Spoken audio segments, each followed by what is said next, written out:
All right, so how is everybody today? Welcome to week 2. Everybody excited?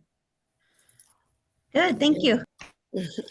All right, so today we do have quiz 1.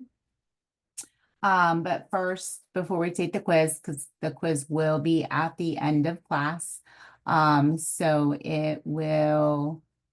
class ends at 5:15, so we'll probably start the quiz about 4:55. That'll give everybody their 15 minutes to take the quiz. It is 10 questions. You have 15 minutes to take the quiz. It's a combination of multiple choice, select all that apply, and math. So, all right. So for week 2, which it's week 2. So today's topics are going to be communication, primarily. Then we have assertiveness, as well as, the LPN's role within the interdisciplinary team. So I know that you guys already have the PowerPoints, but I will go ahead and share my screen so that we have access, so you guys can kind of follow along. I know a lot of people like to follow along, take notes, that kind of thing, which is absolutely fine. All right, so communication. So when we look at, communication strategies, and, how we communicate with other people, there's different types of communication. So we have one-way communication, we have two-way communication. One-way communication is giving a command. It's, there's no expectation of feedback when we have one-way communication versus two-way communication.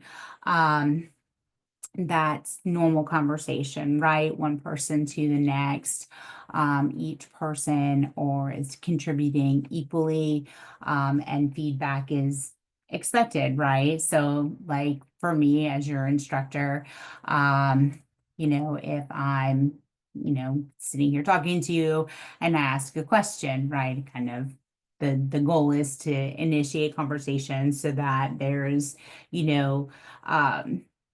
what's the word? You're contributing to the conversation as well. With that two-way communication, there are 5 essential components. We have the source or the sender. We have the message, the method of transmission, the receiver, and then we have the feedback. So whoever initiates the conversation, right?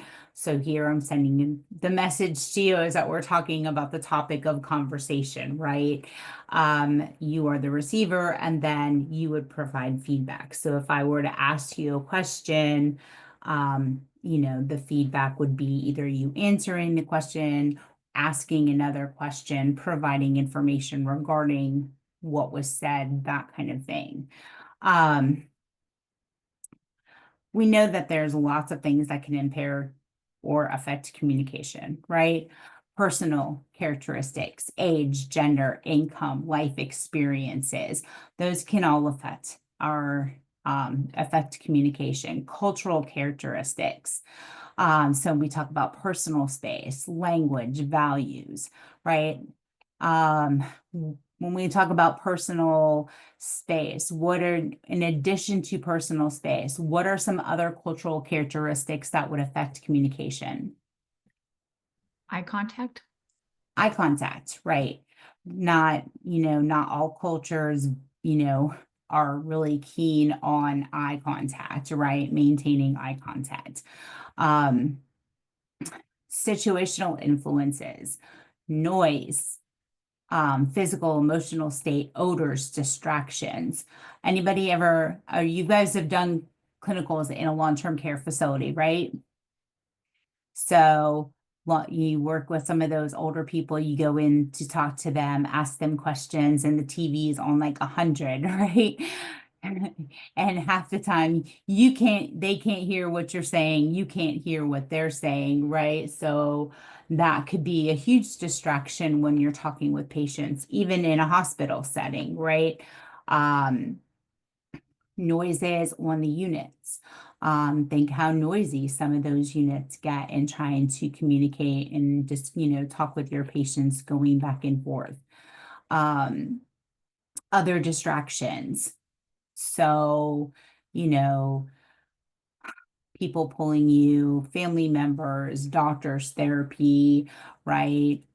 People coming and interrupting conversations, right? So when we're working with our residents or our patients in the hospital, right, we have to make sure that we're giving them their undivided attention for the amount of time that is needed. Um, and then the context, the background, um, the circumstances leading to the conversation. Whether, is it appropriate, is it inappropriate?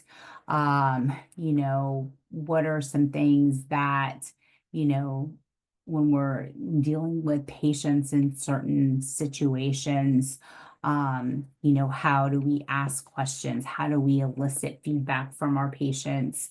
Um, so then we have our verbal and our nonverbal. So verbal is spoken, right? It's me talking to you, it's you talking to me. It's so what are the words I want, what's the word I want to look for? Um, what are some key things that we should focus, like, that's not the word I want to say. What are some aspects of verbal communication? What are some do's and don'ts of verbal communication? Your tone. Tone, yes. What else?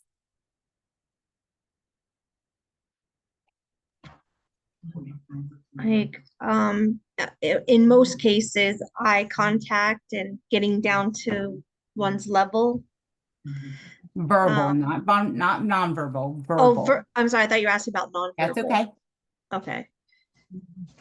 What Like about how medical loud you're jargon? speaking, I'm sorry, say that again, Jill. like how loud you're speaking, like the volume Okay. of your. Volume of your voice. Okay. Use Slang. simple terms, One more time. simple terms. Simple terms, right? Things that people can understand. Now, you know, and then of course, we do want to maintain those boundaries as well, right? I had a provider one time that I was working with, and she was a very, a touchy-feely provider, like hold your hands, put your hand on your shoulder, which is fine. I'm not against that. But she was also like right here when she talked to you.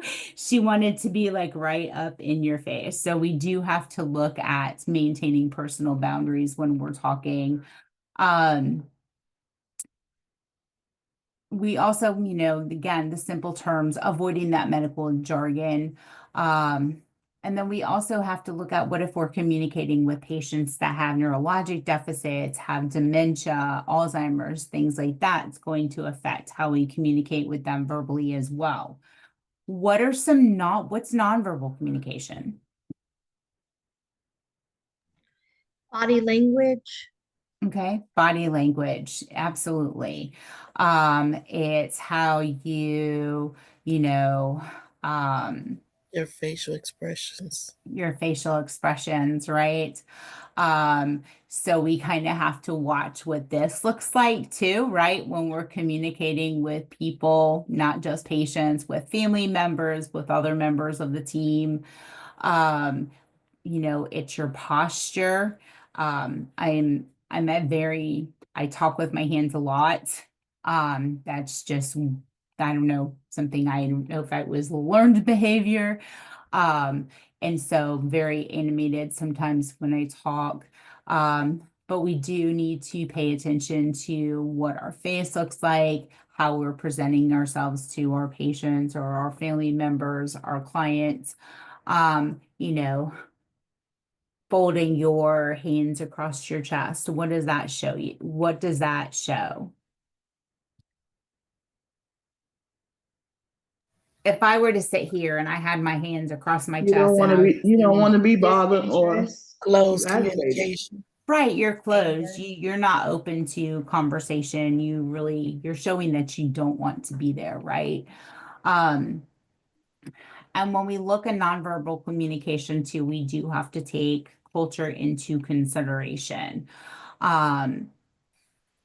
As well, because we know in certain different cultures are going to have different, um, different ways they are going to communicate non-verbally. When we are communicating, right, when you're assessing your patient or you're collecting data from your patient, right, we look at what the patient, what their nonverbal, right? We're looking how they're dressed. We're looking, when we're asking them questions, we are, they may be saying, "Oh, I'm happy," but, right, they have a flat affect. They're not maintaining eye contact, right? They're kind of not really engaging in the conversation, right? That gives, there's not a cohesiveness between their verbal and their nonverbal communication. And so we need to pay attention to all of that when we're communicating with our patients. We know how powerful the spoken word is, right? Once you say something, once those words leave your lips, right, you can't pull them back. And so communication has a profound effect on the people that you are communicating with. It can, and then of course your nonverbal communication is just as powerful because it can both support or cancel the meaning of your verbal communication, right? Because I can sit here, if I were to sit here and I just, "Oh yeah, I'm here for everybody's success," right? Does that show you that I'm here for your success, right? So no, that open, that's how we have to really pay attention and make sure that the nonverbal and the verbal communication both match. And it takes time. Um, sometimes my face doesn't always portray what I'm feeling on the inside. And I've heard that a lot. And a lot of times it's just because if I've got something else on my mind or if I'm thinking of something else, I don't always pay attention to what my face looks like, right? And so we really do have to pay attention to what we're doing. We talk about affect. Affect refers to our mood or emotion.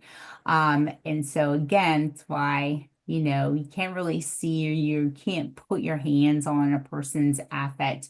And that's why we look at those cues between the verbal and the nonverbal communication to make sure that it's all expressing the same thing, right? If I'm crying and I'm upset about something and you're like, "Oh my gosh, are you okay?" "Oh yeah, I'm fine." Yeah, right? There's a difference, right? Other nonverbal behaviors. What does yawning show? Bored. Boredom. For the most part, right? Yawning, if somebody is yawning during a conversation, it generally is taken as that you are bored with the conversation. Arms folded, same thing, you're closed off. You don't want to, really be part of this conversation. Not making eye contact. Now, not making eye contact could be a variety of different things. It could be a cultural aspect of that as well. However, even, most cultures will have some sort of eye contact. They may not maintain eye contact. Looking bored, fist clench, how many of you have had conversations or with people and people are like this? "Oh yeah, sure," right?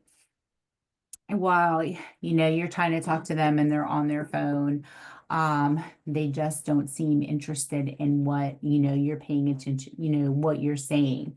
And these are things that we really do need to be aware of. What about in the hospitals? Right now, some hospitals are giving out, the nurses have iPhones or they have other methods of communication, right? Think of it like a police officer, right? They have a little radio right there next to them. And so when you're working with patients, that's always going to be a distraction, right? Because it could ring, someone could be trying to get in touch with you on that. And so, we have a lot of distractions that are always around us when we're working. So something that we try to practice, and this is really important especially when you're trying to build a therapeutic relationship with your patients, is active listening. And so we know everybody's heard of therapeutic communication before, and that's the interaction between the nurse, the patient, the nurse, the resident, the nurse, the client. And the goal is to focus on the patient's physical as well as their emotional needs. And so key factors or the active listening behaviors that show that you are listening, restating, right? So repeating what the client said in a different way.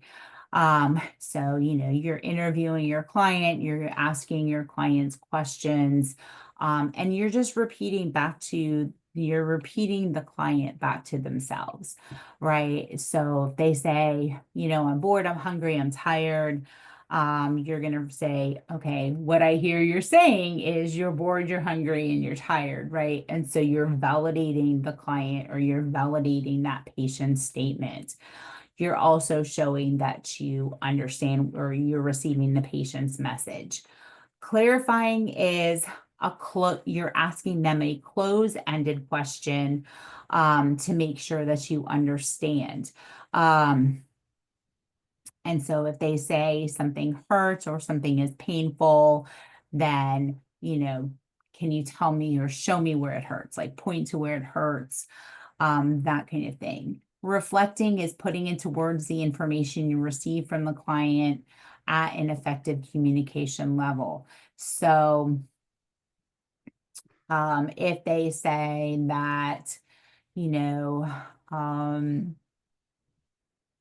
they're tired of being in the hospital and, they're tired of different nurses coming in or different providers coming in, and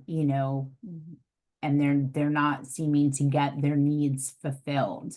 So we could, go back and say that, you're not getting answers, you're, upset with the care that you're receiving, and you're kind of just validating their feelings. Paraphrasing is expressing in your words what you think the client means. And we use paraphrasing all the time, right? You go and you talk to your patient and you go back to your clinical instructor, you go back to the nurse or another provider, and you kind of say, hey, Mrs. Jones says, this hurts and she's not feeling well, that kind of thing, right? We paraphrase all the time.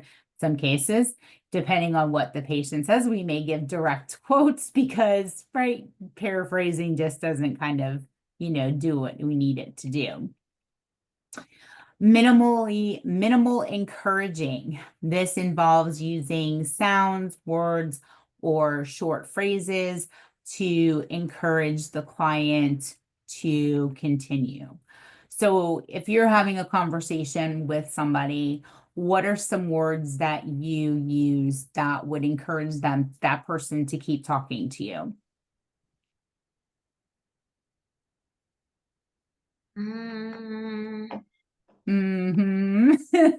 Okay. Like, please go on. Or, Okay, Tell me please go more. on. Mhm. What makes you feel this way? Okay, what makes you feel this way? Be like, tell me more, right? Just keep, just kind of like, just encouraging them to continue with the story. Silence too. Silence is also something. A lot of people, how many of us are comfortable with silence?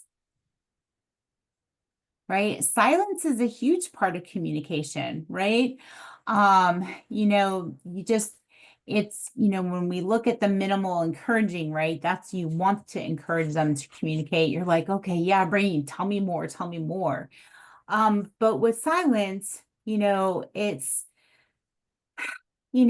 sometimes it gives the person, the client, the patient time to gather their thoughts. It gives you time to gather your thoughts.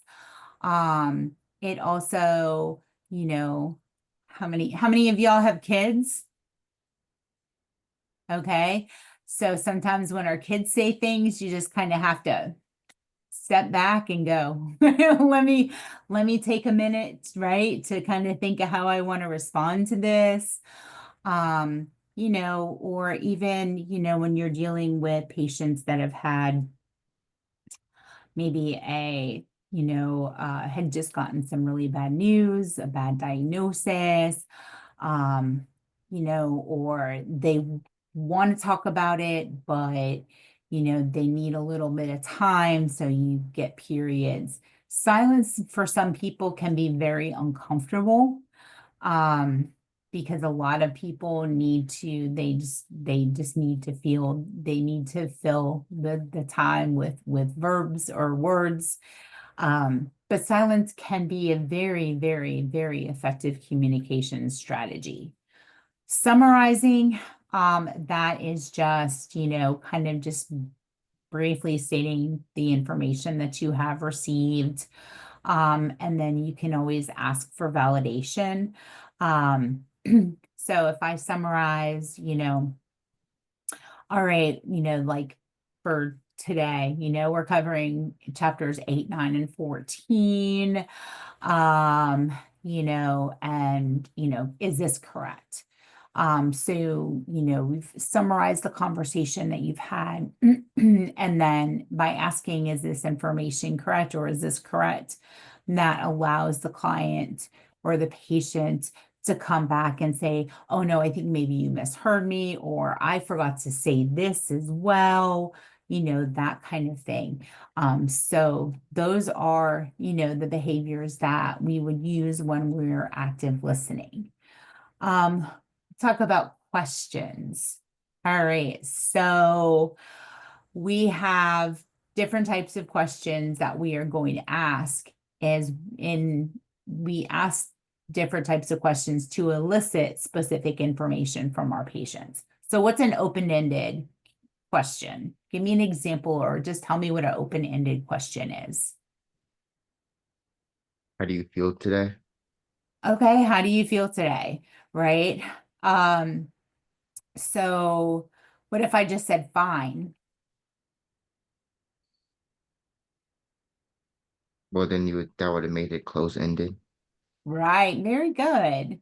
Right? So open-ended, right? What are we trying to get from open-ended questions? Information. Right? As much information as we can get, right? Close-ended, they're a specific answer. You can think of close-ended questions more like your yes or no questions, right? I can give you one word answer for those. So be like, what else? What can I say? Open-ended questions. So what is everybody doing after class today? I'm taking another class. Okay, so I got more than a yes or no, right? I got more than a one-word answer. Awesome. The close-ended, does anybody have pain in their right great toe today? Right? That's usually that can be answered with a yes or no, right? Either your right great toe hurts today or it doesn't hurt today, right? And then our focus questions, those are more definitive, right? So that could be a pain rating, right? So on a scale of 0 to 10, with 0 being no pain and 10 being the worst pain you have ever felt, right? Where it is at.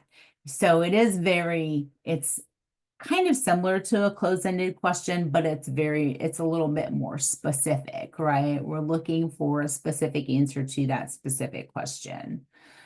Any questions so far? All right. So positive communication. So positive, you're encouraging positive communication. So develop trust through openness, honesty, integrity, and dependability. So how many in clinical have you said to your patients, I'll be back in a couple minutes? Anybody ever said that? Nobody's ever said that? A couple. Have you gone back in a couple minutes? All the time or sometimes? Okay. So one of the big complaints that we get in practice is, go into a client's room or a patient's room and, they want, they want you to spend a little bit more time in there. But you know that Mr. Jones is needing his medications and Mrs. Smith needs to have her treatment done.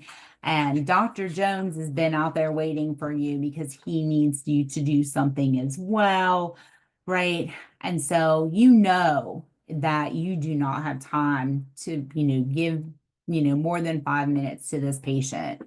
So give them a time frame, right? Okay, I'll be back in 15 minutes. 15 minutes, watch the clock, but make sure you pop in 15 minutes. Even in 15 minutes, if you say, I know it's going to come back in 15 minutes, I need a few more minutes, right? Don't keep them hanging. And that shows them that you haven't forgotten about them. It shows them that you're honest about your, what's going on. And then make sure that you get back into there to deal with, to talk with your patient. Using iMessages. What are iMessages?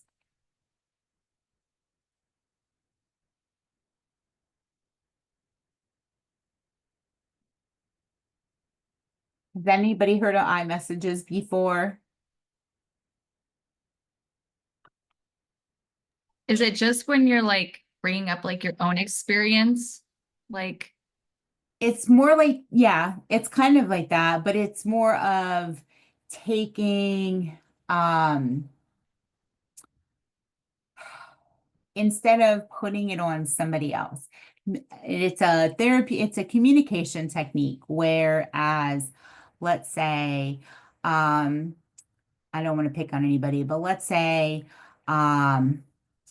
let's see, Heather, I'm just gonna say, your clock scares me. It was just, okay. That puts Heather on the defensive, right? Like, what's wrong with my clock, right? What if I were to say, I'm uncomfortable with that clock, right? Who does that take? Who is taking responsibility for that now? I am, right? Like, it's my issue. It's not Heather's issue, right? Actually, Heather, I really do like your clock. I just wanted to let you know. But you know what I mean? So it takes the defensiveness away. It's like, I feel, upset when this happens, right? That kind of thing. So you're that's an I message. Establishing eye contact. Again, cultural, right? Everybody is going to make eye contact. The maintenance of the eye contact is going to vary according to different cultures, right? Again, keeping promises is key. You guys have already taken peds, right? Most of you, yeah, everybody's taken peds, right? We know with peds patients, never break a promise and never lie to a peds patient, right? You'll never get them to trust you again. Expressing empathy. What's the difference between empathy and sympathy? Empathy, you're actually like putting yourself in the person's shoes. Mm-hmm. And sympathy is Feeling Feeling sorry sorry. for someone. right. And do we want people to feel sorry for us? For the most part, no, right? We don't want people to feel sorry for us, but we want people to understand, right, what we're going through. Open communication, self-esteem.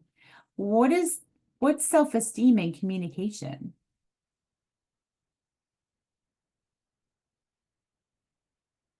What's self-esteem?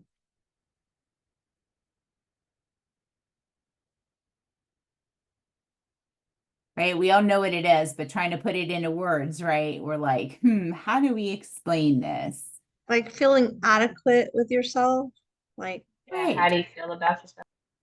Right. Kind of adequate with yourself, right? And so when we're communicating, right, do we try to hit somebody and, lower their self-esteem, right? That's not our goal, right? Our goal is to build people up, right? Not knock them down. Again, be aware of body language.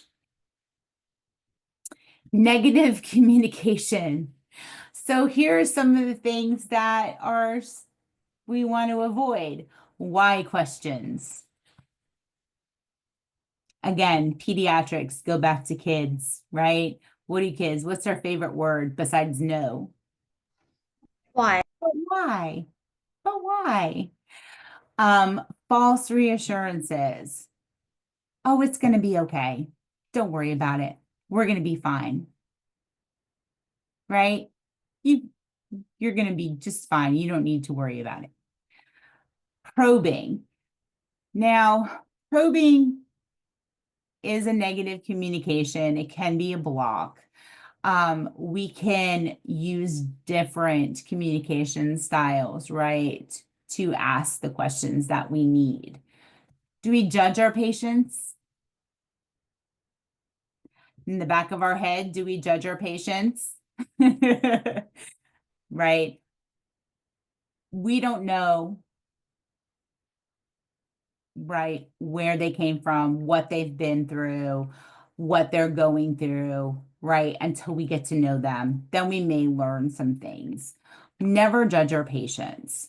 As nurses, right, our job is to take care of whoever walks through our doors and requires our care. Belittling. This is probably one of the biggest ones that I have seen in nursing that I just can't stand it. Don't ever put your patients down, make them feel inadequate, insecure, unworthy. Giving advice, unless it's, the doctor said you're providing education.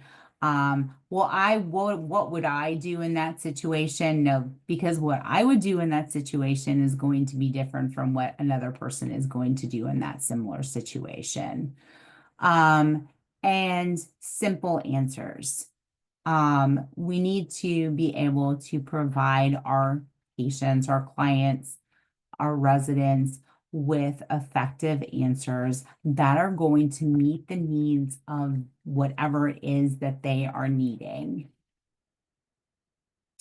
So go in, and it's the first time that we are going to meet our patient. What's the first thing that we do? Knock, knock, knock. Hi, my name is Introduce ourselves. Jennifer. Right? I'm going to be your nurse today. You know, how are you? The general niceties of conversation, right? Avoid nursing jargon. I know in nursing school, we teach you a whole lot of big words and all this fancy terminology. Which when we're working with our clients and in our patients, avoid using the unnecessary terminology.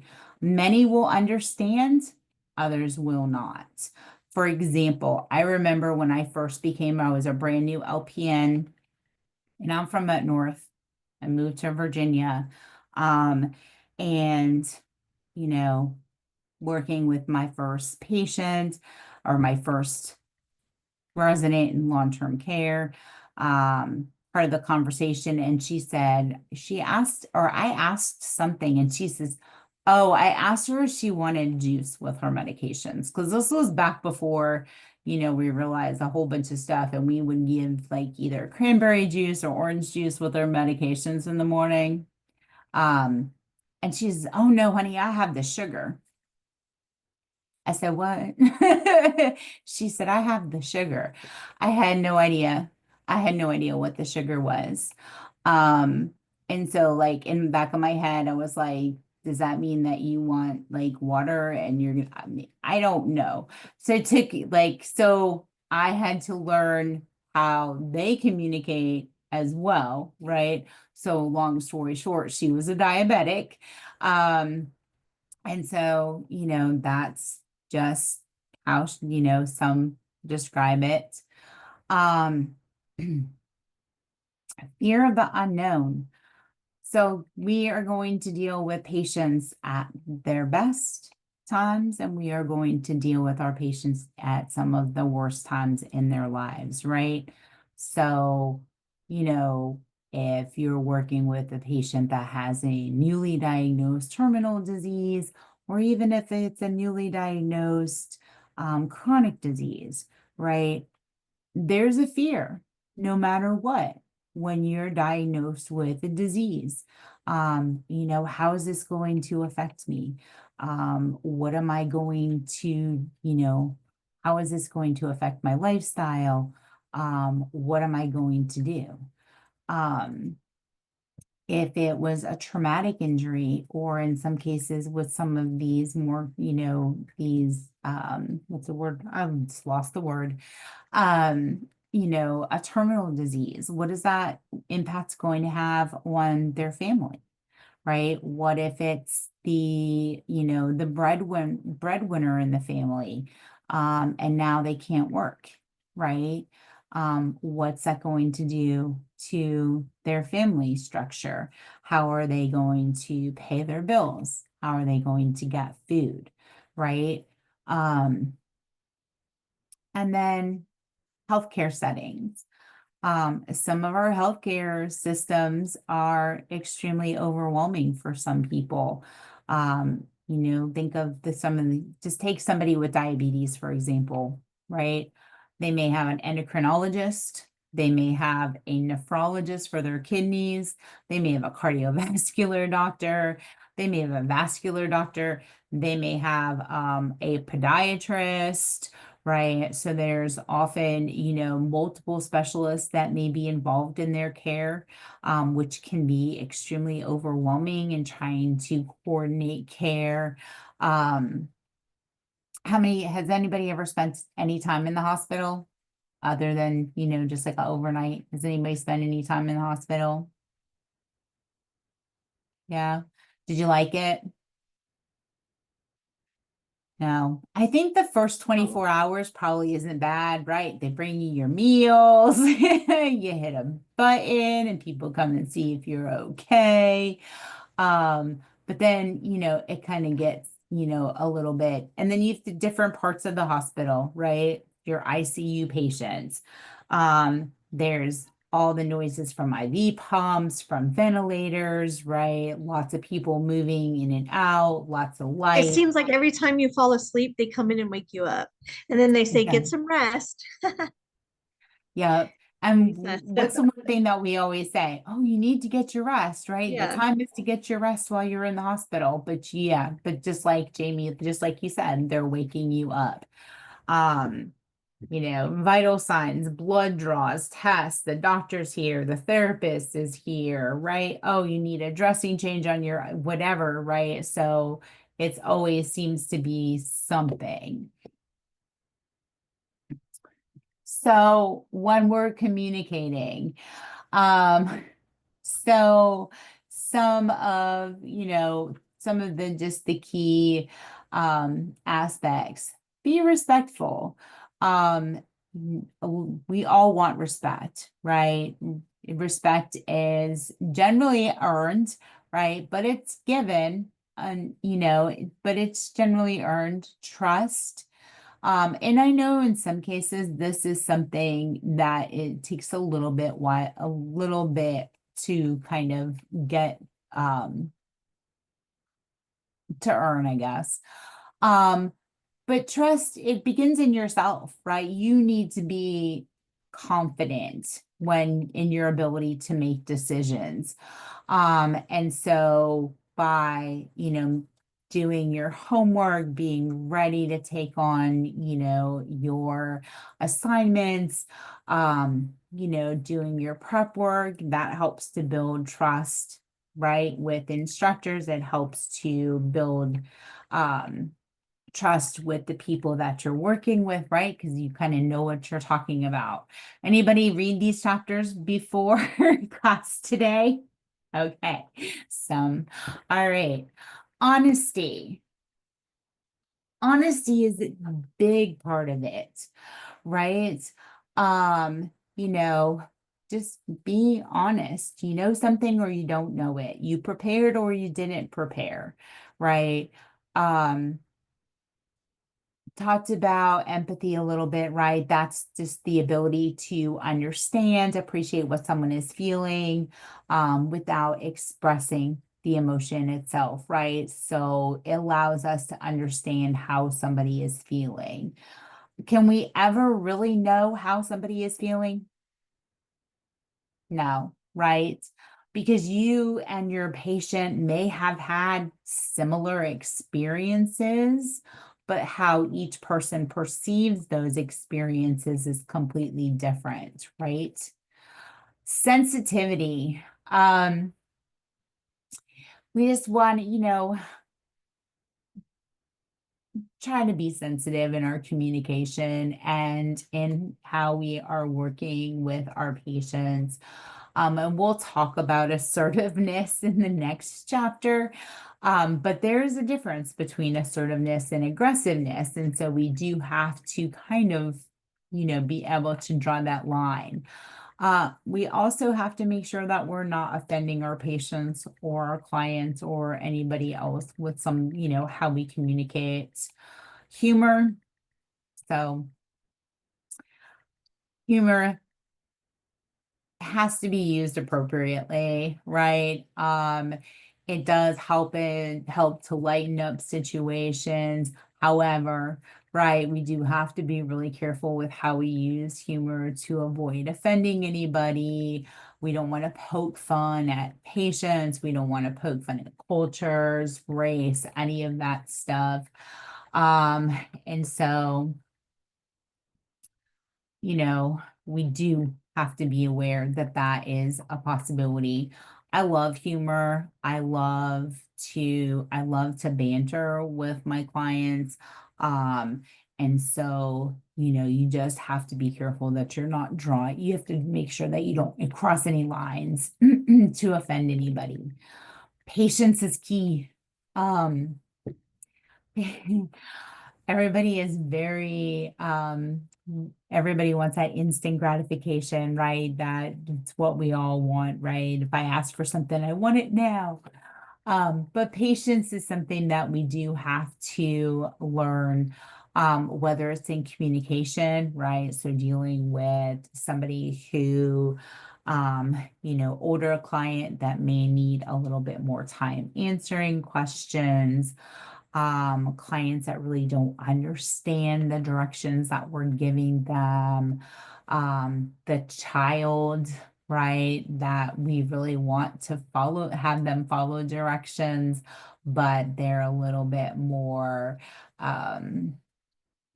overactive, hyper, or just cognitively, right, based off of growth and development, not really going to be able to follow the directions to the extent that we want them to. And then commitment. And I think I said this last week. You have to want to be a nurse in order to be a nurse. You have to want to do what we do every single day. Taking care of your clients, taking care of your patients, your residents, whatever, area of nursing that you wish to work in, you have to want to do it. Because there is no cutting corners, there's no not doing something. It's kind of an all or nothing position. And so I don't know, it can be very rewarding. Um, it can be extremely frustrating too, right? So there's both sides of the coin.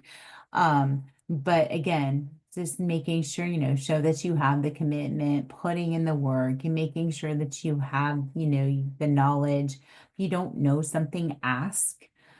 And so different types. So who knows what SBAR, everybody's heard of SBAR, I'm sure at this point. Your situation, your background, your assessment and recommendation.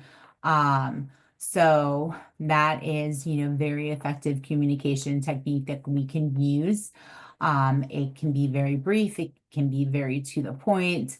And so we did used to use this. This was adopted by the military. It was what I learned when I was in the military. And so it has been adapted, right, for obviously more than just the military, but your situation, right? What's the reason, especially when we're talking to providers? So, what's the reason for the call? So you have to call Dr. Jones, right? So you're going to call him. You're going to say, hi, Dr. Jones, this is Jennifer. What unit you're on? I'm calling about, Mrs. Smith, and she is complaining of left lower quadrant pain. Then you want to give the background. All right. What was her admitting diagnosis? Why was she admitted to the hospital? So maybe she was admitted to the hospital because she had a heart attack and now she's got left lower quadrant pain. Okay. When was she admitted? What are her vital signs, medications, allergies, IV fluids, code status, whatever pertinent information that you're going to provide to that doctor, right? Just going to be pertinent to that actual reason why you're calling. Then assessment, what do you think is going on based on what you're finding? And so, in a hospital setting, you're going to collaborate with the RN as needed. If you're in another type of setting, like a long-term care setting, you may not have an RN to collaborate. So you may be doing this all on your own. Is it life-threatening? Is it non-life-threatening? And then your recommendations. All right, what do you think needs to be done? And this is also going to be based off of where you're located, right? If you're in a long-term care facility and it's something more serious, your recommendation, right, might be to like transfer her, let's call 911, transfer them to the hospital, or maybe it could be just an x-ray, a CT scan, right, ultrasound, that kind of thing. SBAR is super important. So just to kind of give I'll throw myself out there. My first time calling the doctor, don't even remember why I was calling the doctor. And got on there, told the doctor who I was, why I was calling, and they're like, well, what's the patient's vital signs? And I was like, oops. And I was like, I don't have them. And he laid me out on the phone and basically was like, okay, call me back when you have the appropriate information that you need to share. And so I felt like I was this big, went and got the vital signs, got all the rest of the information that I needed, and then called him back and said, okay, I apologize. This, here's all the information. It's always best to have all your ducks in a row, when you are, looking at your SBAR and you need to contact a provider. Make sure you have the information that you need, or that it's very quickly locatable, whether it's, specifically something from the chart. But just, again, be prepared when you call the doctor. And this helps you. You can write it out on a piece of paper, right? This is what's going on. This is what I recommend. Doctors really kind of, rely on the nurses to be able to be their eyes and ears, because they generally are not going to be on on that unit 24/7. So they rely on us. When we look at doing a shift report, have you guys sat in on a shift report or been part of a shift report? at either your clinicals or at your current place of employment. Um, so, the shift report, again, when we look at situation, the client's background, their social history, their allergy status, their code status, if they're on isolation for any reason, pain management issues. What else? Labs, any imaging results, so X-ray, CTs, MRIs, PET scans, all of that good stuff, any lab results. If they have any access sites, so if they have like a PIC line, a central line, just a regular IV line, what their diet is, what their mobility status is, and then their assessment, or I'm sorry, their background, then their assessment, um, again, your vital signs, your pain, um, any other issues. Are they a diabetic and getting finger sticks? Have they had any falls? Are they a fall risk? Any medications that we need to worry about? Any issues with those medications?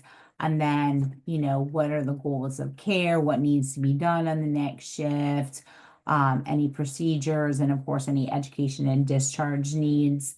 So like, let's say the client was supposed to have their Foley changed or their IV changed, and something happened, you didn't get to it on your shift, right? That's something that you're going to pass on to the next shift. If there's, issue with a medication, any, changes in their, in their care plan, that has occurred on your shift. Depends on, so a lot of times, with the way that the shifts work, you may not have the same clients that you had the day before, or when you come back in to work the next day, the clients that were there yesterday may not be there today, right? They may have been transferred, they may have been sent home, depending on where you're working. So it gives you a really good idea. I prefer walking rounds. I don't know if anybody has ever done walking rounds, but those are much more effective. Not, it kind of helps to give you a face to go with the name, right? Gives you time to, if patient's awake, you can, introduce yourself as the oncoming nurse. And so you kind of just helps you, to kind of get an idea of what's going on. Across the lifespan of communication across the lifespan, we all know that infants, their communication is crying. There we also look at their body language, cooing as well. You can, when we do pain assessments in infants and young children, right, we use more of a behavioral scan or behavioral scan to see, right, to judge your level of pain. Toddlers and preschoolers, their communication's a little bit better. Don't have full verbiage yet, right? They do have some words that they do say. But again, their primary, if they're upset, if something isn't going their way, then, they may have those wonderful temper tantrums. Still want to talk to infants and toddlers and preschoolers, right? Age appropriate communication. They can understand a lot more than they can verbalize, right? So we're going to give them more clear, concise, age appropriate terms as well as direction. School age, again, they can talk a little bit more, understand a lot more than they can say still. But we can elicit a little bit more information from them, right? They may be able to tell us that something hurts. They may not be able to, really tell us as if it's stabbing or burning or anything like that, but they can tell us if something hurts. With our adolescents, these in what it says, they can either be the easiest or the most difficult to communicate with. Anybody have any adolescent kids? No, not yet. Adolescents, I don't know what to say about them. Um, Adolescents can be your best friends or your worst nightmare. Some are very open and easy to communicate with, and they will tell you everything, including things that you don't want to know. And other times they will completely block you out and they don't want to tell you anything. You kind of just have to, try to build that therapeutic communication with them. With adults, right? Talked about adult communication. So we really kind of, dealt with all of that stuff. But when we look at the elder population, how we talk to elderly, I was raised in an era where you respected your elders, right? Yes, ma'am, no, ma'am, yes, sir, no, sir. There's just a certain level of respect that we provided to our elders. I also love long-term care. So there's a difference there. But we have to look at all of the changes that occur as people age, right? So hearing and vision decline. So it makes it a little bit harder for us maybe to communicate that with them verbally. We don't want to yell, right? But we want to make sure that they can hear us. Vision as well can, be an issue. Talking with some of the elderly, especially if they have some sort of a cognitive decline, right? They need a little bit more time to answer questions, right? So it's a lot, sometimes it can be a little bit frustrating dealing with that population. And then, like I said, if they have Alzheimer's or dementia on top of that, right, it makes the communication a little bit more difficult. And that's where, you may rely more so on family members or caregivers to help us deal with the population. Email etiquette. And I know most of you, have already covered this. I know we used to cover it as part of orientation. First thing is, first is to determine whether or not the email is the best way to relay your message. You want to look at what's the content of the email, who you are sending it to. You always use the subject line, unless you're sending an email to yourself. And I've done that. Like I've sent an email to myself just to kind of save something, and I may not put something in the subject line. But when you're emailing somebody, put something in the subject line, gives them kind of an idea. Is it spam? Is it something I want to open and read? You can use effects, you can use boldface, you can underline things to emphasize points. Again, no writing in all caps, right? That shows you're yelling. You keep your sentences and your paragraphs short. Skip lines to separate topics. Send your message to the right person. I've done this myself.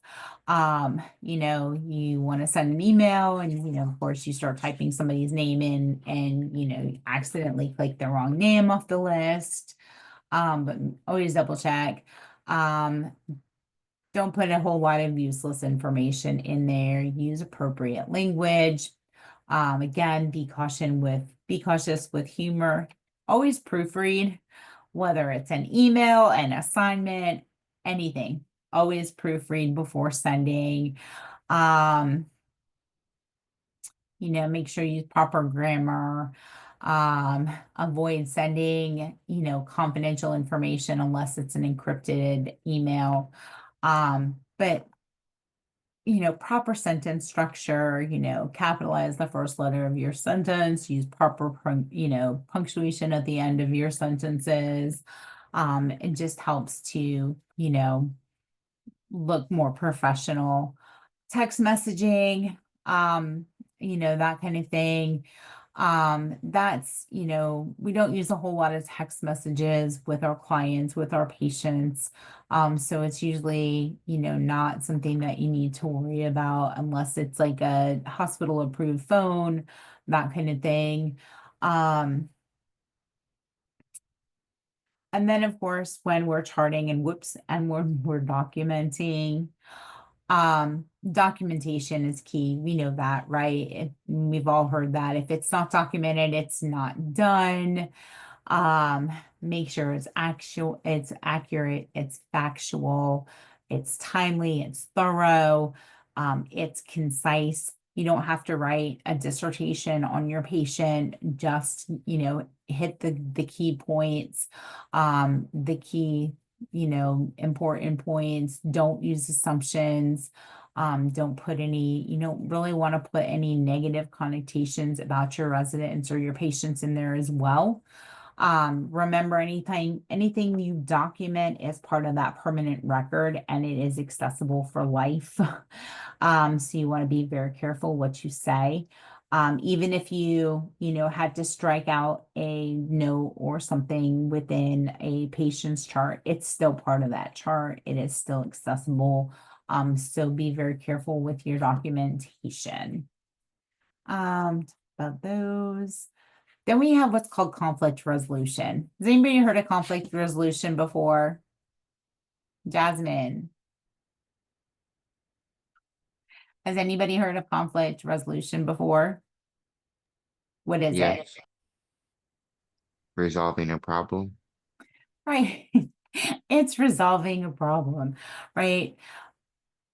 There's going to be conflict, right? Whether we, want there to be or not, right? It's just normal.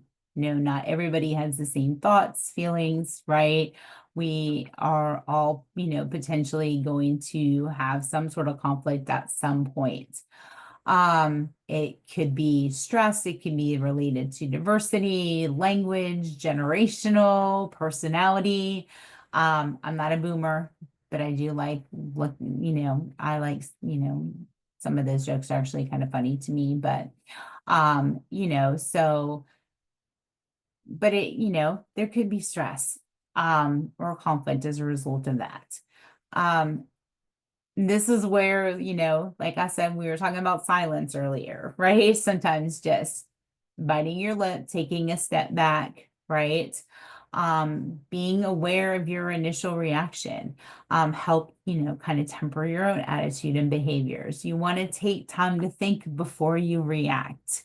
How many of us have reacted before we've taken time to stop and think about what we should have said and not what we did say, right? Treat conflict as an opportunity to voice your own opinion and listen to the other side of the story, right? And it's okay. Again, we all have different thoughts, different feelings, different ways of looking at things, different belief systems, and that's okay, right? It's okay. It gives us I can tell you my side, you can tell me your side. You want to be very careful about approaching, right? This is where your active listening comes into play. Your, compromise is super important. And then listen and learn. Conflicts are often based on assumptions and a lack of information.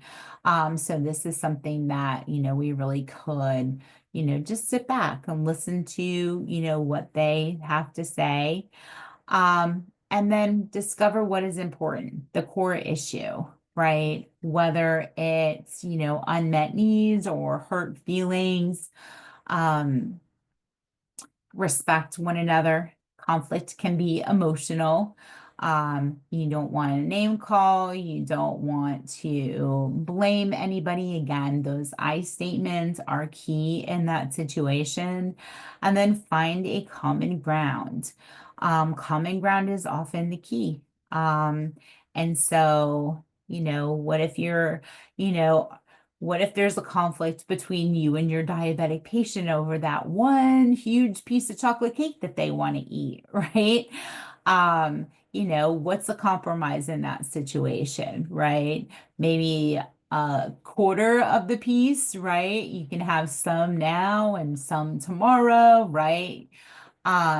Kind of, looking at what's really the important, what's important to you, what's not always what's going to be important to the patients that we're working with. And it's a two-way street, right? So that's where your common ground is going to come into place, right? That wonderful compromise. Um, you know, so all right, any questions on chapter 8? All right, so let's go ahead and take a 10-minute break, 10-minute break, be back at 3:45.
All right, so now we have chapter 9, which is the assertiveness. So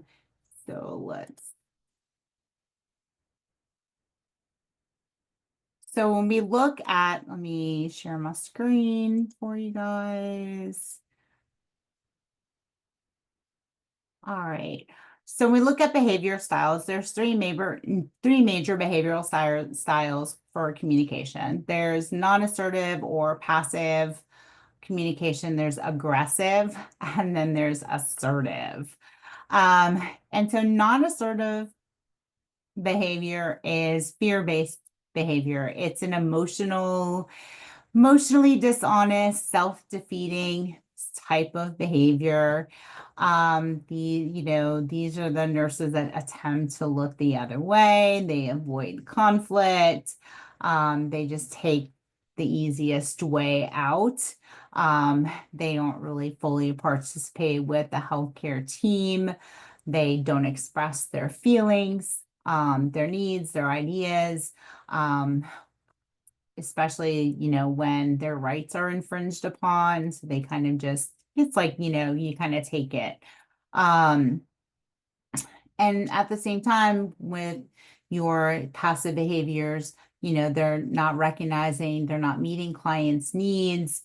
So some of our examples of non-assertive behavior, limiting contact with a client they're uncomfortable with, assuming the clients, want to skip things, without even asking, like, say Mrs. Jones is always, refused her shower, right? So rather than going in and asking her, she's going to take her shower, you just kind of assume that she's not going to take her shower. I'm trying to think. Always, not really wanting to assist other members of the healthcare team, whether it's another nurse, another CNA, over explaining when you make a mistake, getting angry when being yelled at, especially in front of the client, but not saying anything to defend yourself.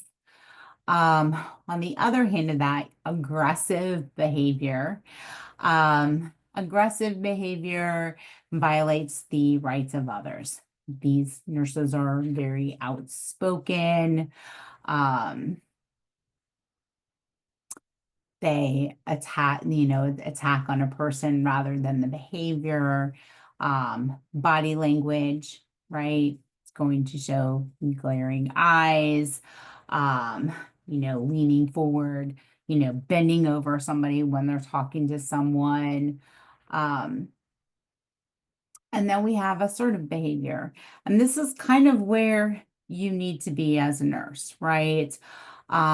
It is another name for honesty. So it is a way to live the truth from your innermost being and express this truth in a thought, word, and deed.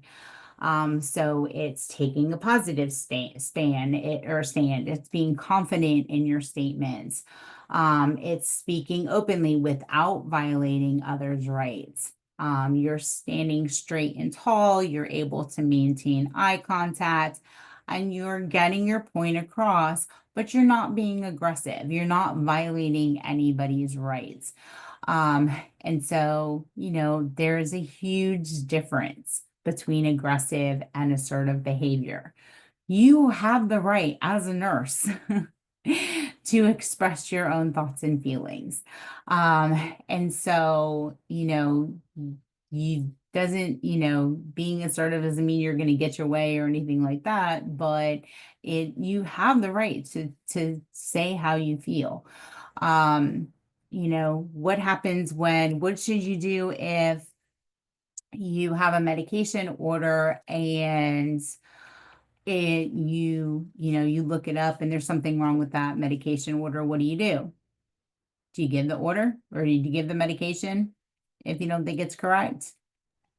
No, What are you supposed to do? you can call the pharmacy, you can call the doctor, you can research it. Right.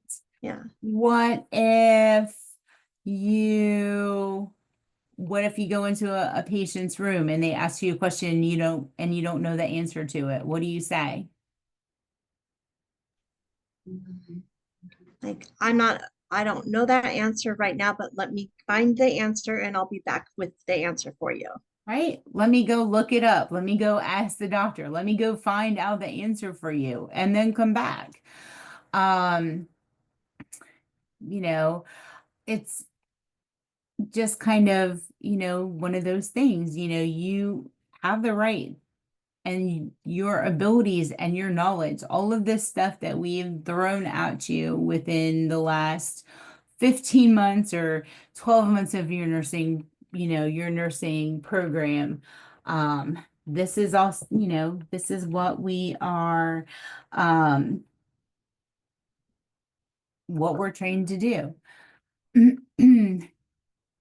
You don't have to have your patients yelling at you, right? So these are all things. This is where assertiveness, not aggressiveness, come into play. Negative interactions. I don't know if anybody has ever had a negative interaction with any of your patients, whether in clinicals, whether, in your work. Projection. Okay. Projection is a a mechanism that some people use, right? They're attributing their own weakness onto others. And this could be, you know, that they're more competent or putting you down, like you're only an LPN, you're only a nurse. I want the doctor's going to know the answer better, right? That kind of thing. Rationalization is another one. This is logical but untrue reason is offered as an excuse for the behavior. And so a lot of times that's where we look at those patients as being uncooperative. So that's again, it's about making sure that, we our, patients are informed about what is going on with them. Another one is denial. Denial is another one. The nurse can use this to excuse personal responsibility. I didn't know, or that was never told to me. Trying to think of some of the other ones that I have heard. It's pretty usually, oh, I didn't know. Nobody told me. That's usually the one I hear with denial. So problem solving steps. Define the problem. What is the actual problem that is, going on? The different problem solving steps help us to solve problems, right? And so what's the issue? And then what's the goal? Whether it's, I'm trying to think of something that would be good. Your patient doesn't want to take his bath at 9 a.m. He would rather take his bath at 9 p.m. before going to bed because that's what his schedule was at home. Okay, so that would be your problem. So what's the goal, right? Simple enough, right? Let's switch his shower time. Or if we can't switch the shower time, what are some alternatives? Maybe, can we do it a little bit earlier in the morning, or maybe we can switch it to, after lunch, right? What are some alternatives to the issue? And then try them out and then evaluate, right? And if that didn't work, what are some other solutions, right? Doesn't that sound like the nursing process in a nutshell? Right? The goal is to build that cohesive therapeutic relationship. And so, we kind of have to look at it from, their standpoint as well as ours when we're working with it. And you can use this process, whether it's with a client, with a coworker, with a provider. What are some things that we can do to make that situation better? So instead of getting worse, we try to make it better. And in some cases, we may need to, have another person kind of, be in the middle to help mediate situation.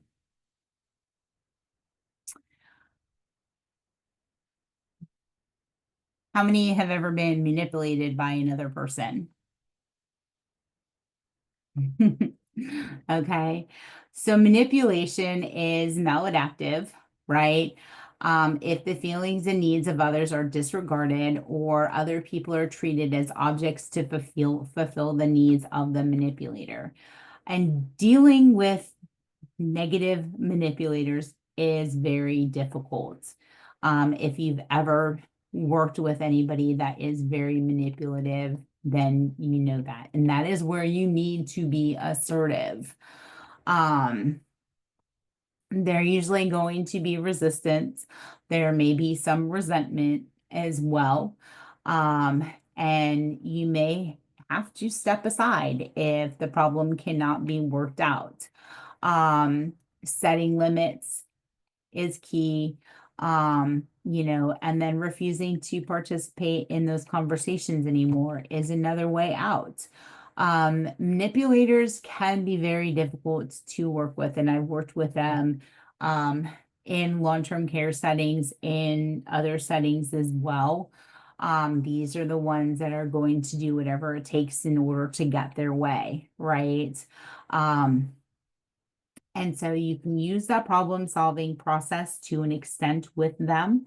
And then, like I said, in some cases, you may have to remove yourself from the situation and, have somebody else. So, and that's okay, as long as you have tried to do the best that you can in order to meet the needs of that patient. And you do what you can.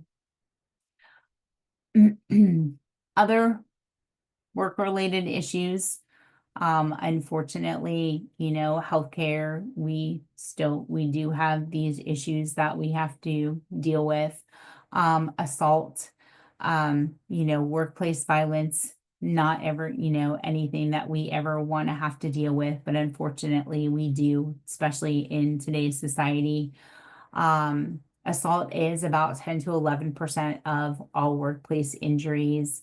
More than half of nurses have experienced verbal abuse by clients. Almost 30% have experienced physical abuse by clients. And so OSHA, which is the Occupational Safety and Health Association, has released guidelines to prevent workplace violence. And so, with OSHA, its management commitment as well as worker participation. They will go on site and they will do analysis. They'll identify any kind of hazards. And then, of course, put in place hazard prevention and control, as well as safety and health training for employees and employers. And so, unfortunately, this has become even more prevalent, and I'm sure everybody watches the news or have heard some of the stories about things that have gone on recently within the hospitals.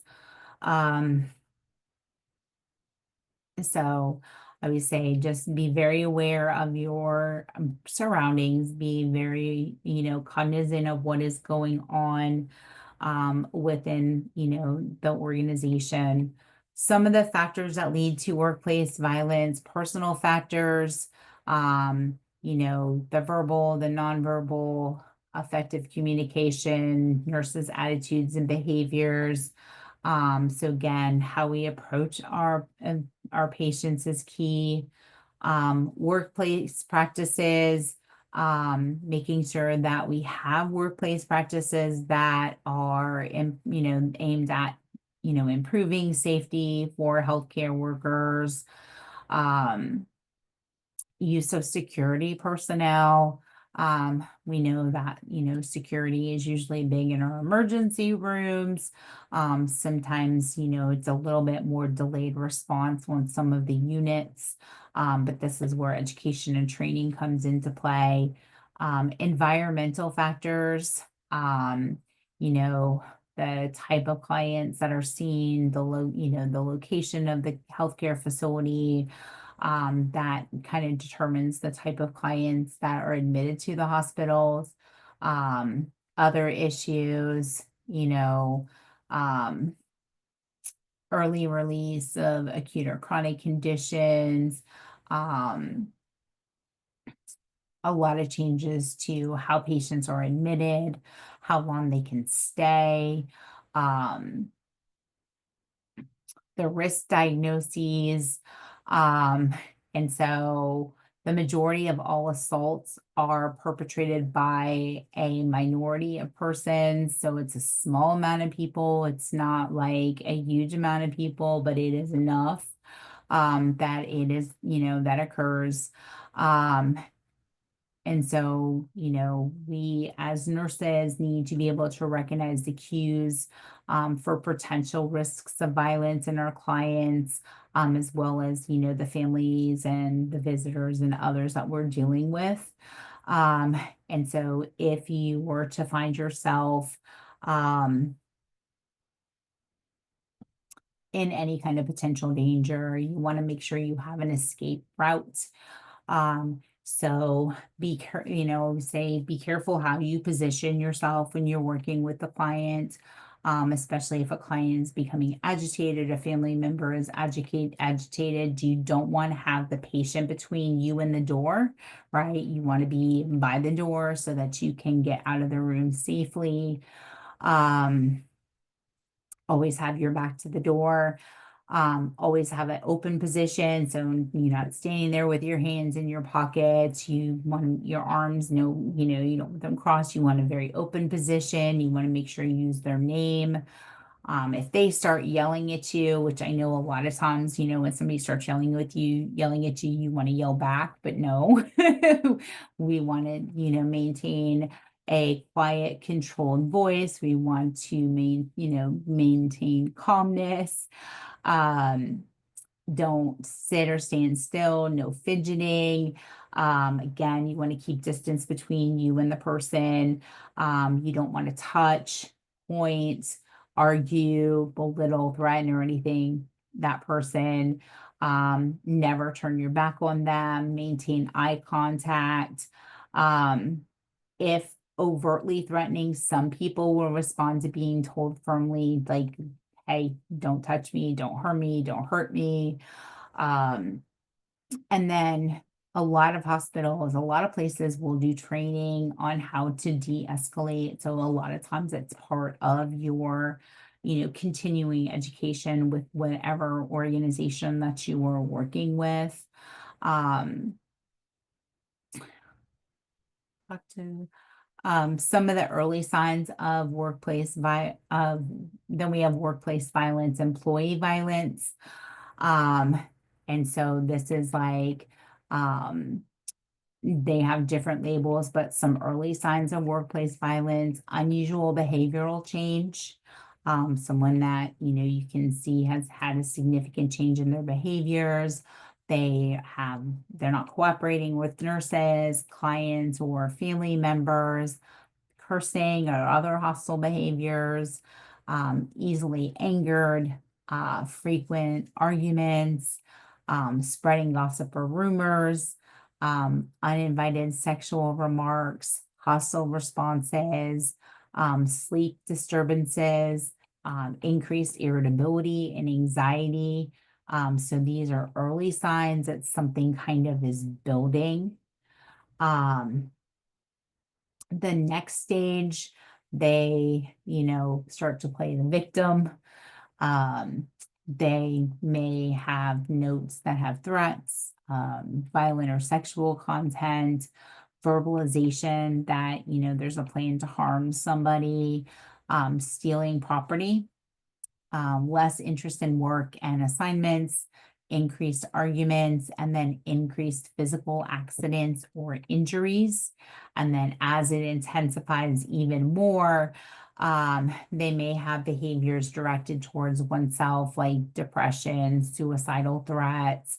And then of course they also could have, violence that is directed towards other, like your physical fighting, property destruction, or use of a weapon.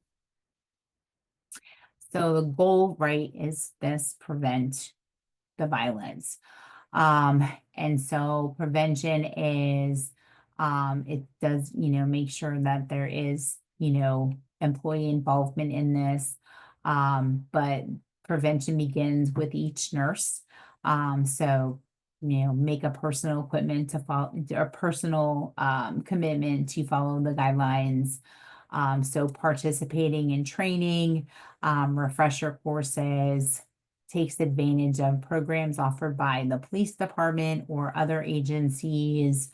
Remember that your focus is on gentle self-defense, not offense. Prepared for workplace violence, is prepared before workplace violence becomes an issue. So that's why it's always saying, have that, kind of always have that awareness about you and your environment. Make sure your policies that cover all forms of violence as well as harassment. Be aware of the warning signs, and then take all threats seriously. Report them to management as well as encouraging others to do the same. And then advocating assertively for implementing prevention guidelines in the facility. Having those, understandings and, kind of knowing to, how to protect yourself is key. How do you get a hold of security? What are some things that you can do? What if you don't have, security on site? What do you do? And so this is where preparing yourself, being aware of your surroundings, as well as understanding what policy and procedures are, as well as using your resources. If somebody is aggressive, and starts, you see some of those warning signs, report it. Don't just think it's going to go away, because it will not. Sexual harassment. So sexual harassment is about use of power. It's not about sex. It is, again, abuse or power. And so, you have the responsibility to correct any unwanted behavior. And so sadly, most incidents are not reported, whether it's for fear of retaliation, whatever the reason is. So just, if you feel uncomfortable, first thing you're going to do is tell them to stop. And then if you need to report it and move on from there. And this is probably one of the biggest things that bothers me the most as a nurse, and this is the lateral violence. Some of the worst attacks on nurses come from others in the medical community. So this is, lateral violence is what occurs between nursing colleagues. And this could be anywhere from offensive words, to, threats of physical harm. And unfortunately, a lot of nurses just kind of take this as a norm and they don't report it to the necessary personnel. And so again, it can be physical, it can be verbal, it can be emotional from one nurse to another. And to me, this is probably the saddest part of nursing. This is where that whole nurses eat their young. I'm sure everybody has heard that term before. Again, it could be nonverbal, just simple eye rolling. It could be verbal. It could be withholding information that is critical regarding clients. Sabotage, infighting, backstabbing, scapegoating, broken confidences, um, you know, and it's been an issue. I remember back when I was in my bachelor's program, which is a really long time ago, we actually had to do a paper on lateral violence. And so it is an ongoing issue in healthcare. Um, and, I always say be the kind of nurse that you want to be. And as nursing students, you've had exposure to numerous nursing styles, whether it's your clinical instructors, your didactic instructors, the nurses that you worked with out at your clinicals, right? You've seen a variety of different nursing styles. And so your nursing style probably will be a combination of everything that you have seen and learned, as well as what you want to be. And so we do have the ability moving forward to try to make changes within that. And so I always say, look at I always took like the worst ones that I had, and, was like, I'm not going to be like that. But this behavior is completely unacceptable. It does need to be reported, um, because it doesn't allow for one, it goes against the American Nursing Association Code of Ethics. It also goes against everything that nursing stands for. Why it occurs, I couldn't tell you. I know in certain situations, sometimes it's jealousy. Maybe the person that is, initiating the lateral violence is insecure, unsure of their nursing skills and behaviors, feels threatened. I'm not really sure. There's a lot of different issues that are underlying with these behaviors. Bullying as well is another issue that can occur. Intimidation, right? Insults, abuse of power by an individual or, group against each other. Your vertical violence occurs between persons of unequal power, and this behavior is used to humiliate, and undermine confidence. And of course, the person being bullied ends up being fearful and unsafe.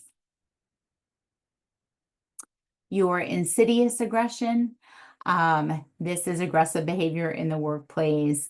Again, this is your incivility, your interpersonal issues, your hostile acts that are not obvious to others.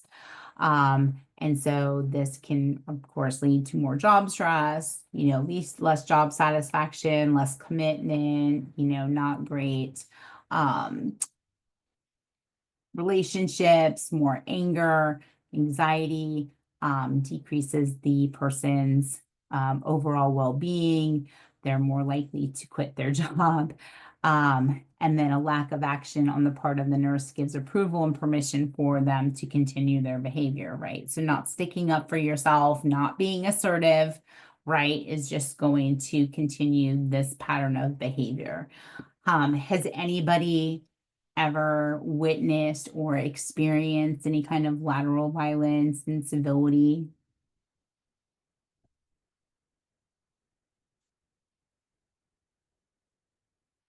I have, not personally, but I have seen it happen with people that I've worked with in the past.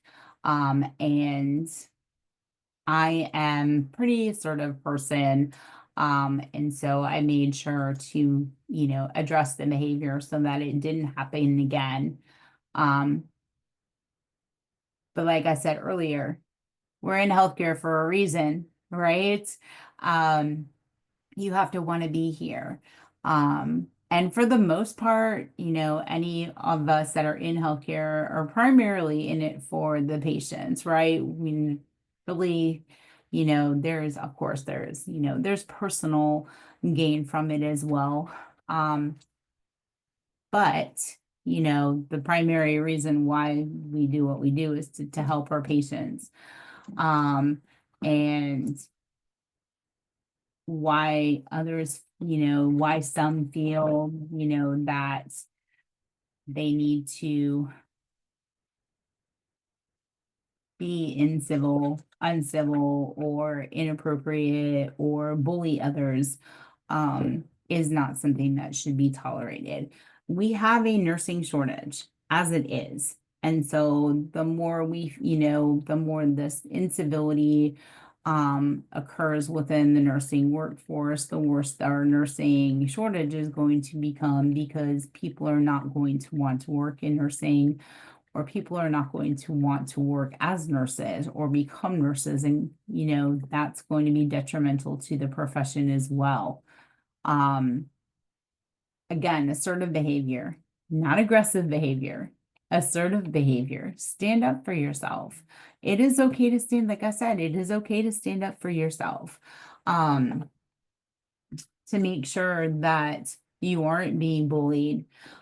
If it occurs while you're in school, and I hope to God that it doesn't occur while you're in school, whether it's, at, clinicals, or within your nursing behavior, or within your nursing programs.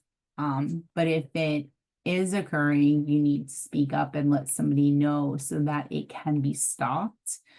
If you're experiencing any of these negative behaviors when you are at clinical, I also hope that you're, letting the appropriate people know that the behaviors are occurring, because you don't need to be exposed to those situations.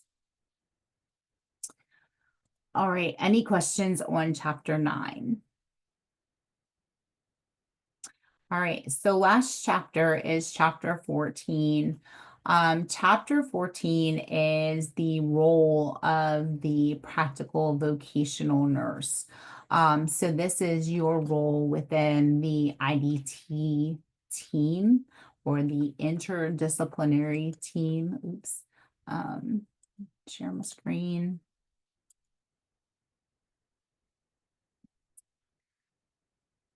All right. So the IDT, or the intradisciplinary care or healthcare team, is a group of professionals. Everybody works together to contribute to the care and treatment of the client. So tell me, who are some members of the care team? Besides nurses, who are some other members of the healthcare team? Physician. Respiratory therapist. Okay, respiratory therapists, PTOT. PT, OT, Social work. social work,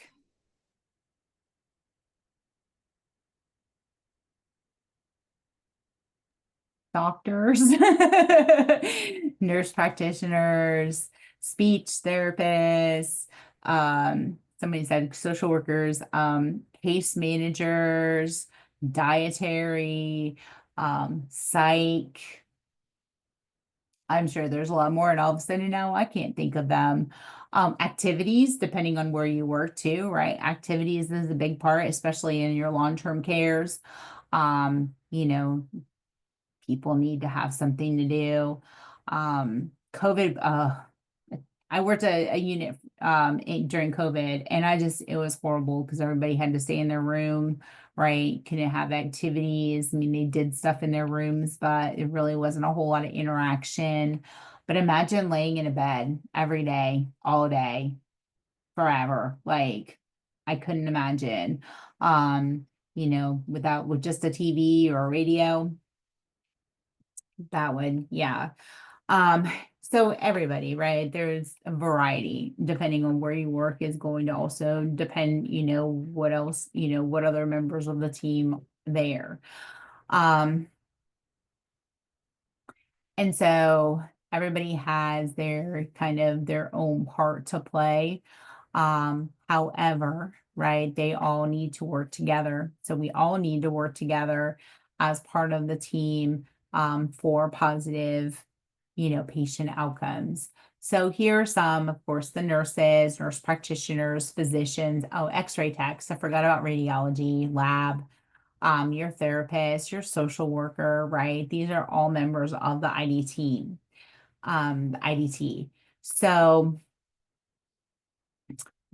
that's your interdisciplinary. So intradisciplinary, these are healthcare workers of the same discipline that work together to integrate care to provide clients with the services they need to maintain safe, quality, comprehensive healthcare. So interdisciplinary is again, it's all has the same goal, right? Is to kind of make sure that we're giving the best to our patients. So nursing roles and education. So we have our RNs. RNs can have associate degrees, so a 2-year program. You can do a BSN, which is your 4-year program. There are still actually diploma programs too for associate degrees, or for RNs, which I still think is interesting. Those are more of the hospital-based programs, but a lot of the hospital-based programs are going away from the diplomas and they're doing degree programs now. And so the RN can be independent or interdependent depending on where they are working. They still have their Nurse Practice Act that they have to follow. There are also national certifications that they can get depending on, so if they want to be a certified manager or a certified med-surg nurse, or they can get their, critical care certification. So whatever, there's an oncology certification. There's a lot. I'm not going to list them out. There's a lot of certifications. Advanced practice nurses, these are a little bit higher as well. These are usually at your MSN, your doctorate level nurses. So we have your CNRAs, which are your certified registered nurse anesthetists. We have our nurse practitioners, your midwives, your clinical nurse specialists. Again, this is that's a master's prepared nurse that is, specialized in a certain area of nursing. We have our nursing executives, we have our nursing nurse educators, your certified nurse educators, which is your CNE. And so that is another accreditation that you can get. And then, of course, they practice within their scope of practice. Then if you want to go even further, you can get your PhD, or you can get your Doctor of Nursing Practice, which is your DNP. Then we have our wonderful LPNs, 12 to 18 months, either vocational or practical nursing program. Majority of this and more of your clinical bedside care with your foundational fundamentals. You have your own Nurse Practice Act, just like an RN does. And I guess you're specifically usually working under the supervision of an RN. However, in some cases, you might be working under the supervision of a healthcare provider, depending on what, where you decide to work. And so when we look at the roles of the registered nurse, the roles of the registered nurse are to plan care, coordinate all the activities of care, including, care from the IDT team. Provide care requires more specialized knowledge and judgment. And of course, a lot of what the RN does is teach and educate, both for your clients, for your patient or your families, and even sometimes other members of the healthcare team. And then, of course, act as a healthcare advocate. The roles of the practical nurse, again, you're going to work within your Nurse Practice Act. You're going to provide care in basic and client situations under the supervision of an RN, of a physician, whoever. And then primary responsibility in the care of vulnerable populations with chronic stable conditions, and provide safe client care, serve as a client advocate, teach, communicate, right? All while working as a member of the healthcare team. So we look at different roles. LPNs and RNs are both professional nurses. The registered nurse can be part of the American Nurses Association at both the state and the local levels, whereas LPNs would join, they can have membership in the National Federation of LPNs and or the National Association for Practical Nurse Education and Services, which is your NAPNES, and that is also at the state and local levels. Your RNs can also control decisions on staffing as well as client care. But your LPNs in long-term care, you guys are the first line managers, as well as in the community. And you're responsible for, to the physician or the RN. The RN can initiate all phases of the nursing process, make those nursing diagnoses, while as an LPN, you're going to assist with all phases of the nursing progress. So it's a collaborative effort between the LPN and the RN. And then, you go in and you're working with that patient and you identify new things, you go back to the RN and you can collaborate and rework that nursing process. RNs initiate all teaching for clients, LPNs reinforce, right?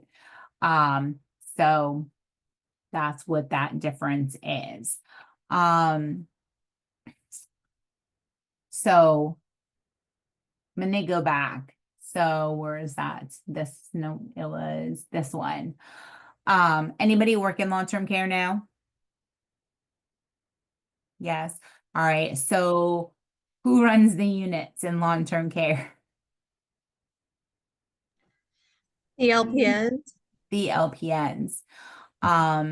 A lot of times in long-term care, the only RN that you may have would be the director of nursing. And that's only because that's for the most part a state requirement, right? Is that there is an RN that is the DON.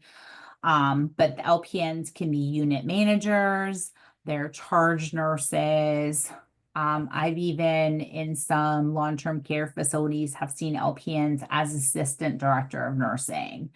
It just kind of depends. I've seen also LPNs that have been directors at assisted living facilities, right? So it depends on the state and the requirements. In the community, a lot of times too, LPNs are that first line manager as well. There is usually some sort of an oversight, whether it's an RN, whether it's a physician. It really just kind of depends. But, not only, so there's a lot. When I worked as a LPN after long-term care, I was a doctor's assistant for 4 years. Didn't have an RN supervisor, so I reported directly to the MD. So it really just kind of depends on where you work, as to, what who your director, who you're going to report to. I just wanted to go back there. With the education too, you can initiate health as an LPN, you can initiate health teaching for basic health habits, nutrition, cleanliness, that kind of thing. And as well as reinforcing and assisting with the RN health teaching as needed in other areas. With research, the RN to BSN program includes research theory. If anybody likes research, not my favorite thing in the world, not gonna lie. But in the BSN programs, it's usually when they start as an RN, it's usually when you'll get introduced to nursing research theory, more of that evidence-based practice kind of things. They also, can participate in research. LPNs can assist in implementing evidence-based guidelines as well as collecting data for research. Depending on where you work too, you can be part of like the quality improvement teams, that kind of thing, and bring your information forward as well. But again, with the expanding roles, so charged position in long-term care, primarily LPNs were in long-term care facilities. They, again, mostly they will have, an RN that will be a DON. Some may have an RN as a unit manager, but I've also seen facilities that have an LPN as a unit manager. It just depends on the company that you're working with. But a lot of it's charge positions. You have a unit to run. You can consult with the RN if they're available, assist with decision making, care coordination, and then of course, as a LPN, you will be responsible for assigning and supervising your unlicensed assistant personnel. And in most cases, your UAPs are going to be either like a CNA or an unlicensed, or I'm sorry, CNA or a, what are they called? Patient care technicians, patient care assistants, that kind of thing. And so it's super important that you understand what their scope of practice is, where you work, compare, so that you know what can be delegated and what can't be delegated. And just as an example, because we talked about state nurse practice acts, right, and how they're all different. In some states, CNAs can do 2 feedings, while in other states they cannot. And so it's really important that you know what their scope of practice is before you decide to delegate. In acute care, nursing with delivery of nursing in acute care settings, with the case method, which is your total client care, one nurse plans and delivers care. So, think of like your ICU where you may have one nurse to 2 patients and you're going to provide all the care for those 2 patients. Team nursing assignments are according to capabilities. A lot of the facilities that, since they are starting to hire more LPNs, they are going to a more team-based approach.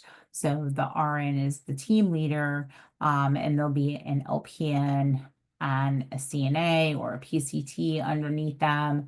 And so the RN will be doing the assessments. Primarily, the LPNs will be passing the medications, doing treatments for those stable patients. And then case management. Anybody know any case managers? Yeah.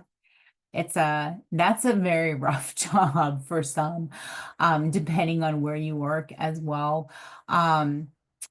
Case management's a huge responsibility, but it's absolutely needed, especially like you think of like some of your patients, like your newly diagnosed diabetics, your kidney patients, things like that, as they're getting discharged from the hospital, they have a variety of needs. Often, kind of don't know where to start, what to do.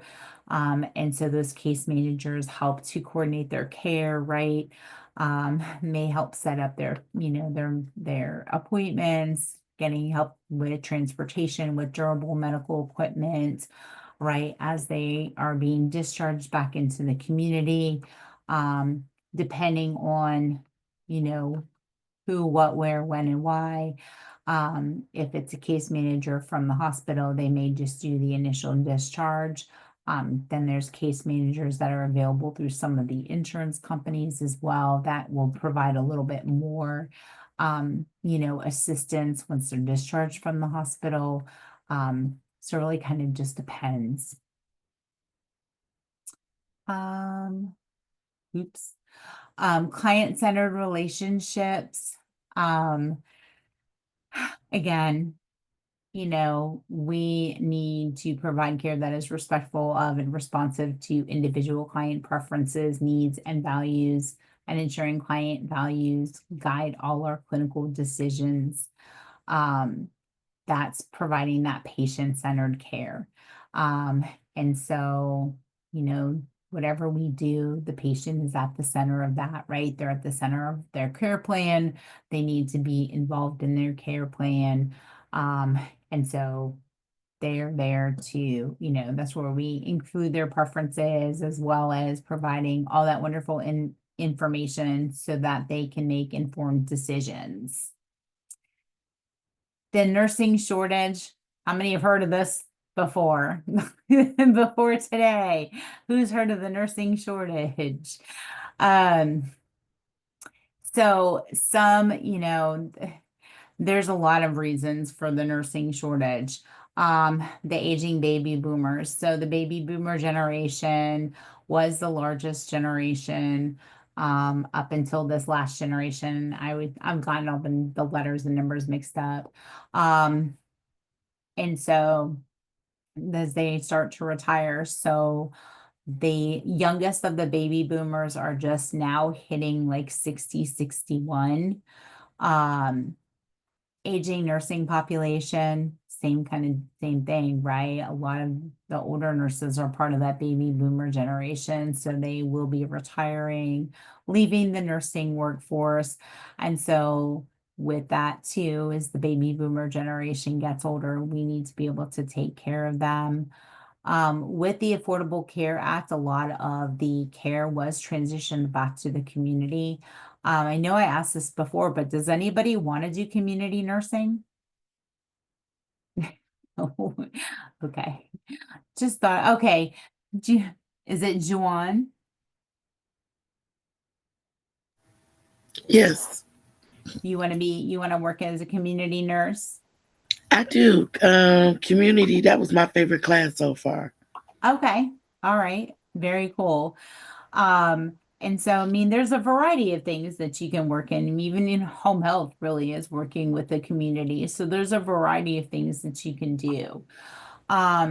Decreased acute care roles for LPNs. So back when I first started LPN school, LPNs were in the hospital. And as I went through my program, LPNs started getting phased out of the hospital. And now, guess what?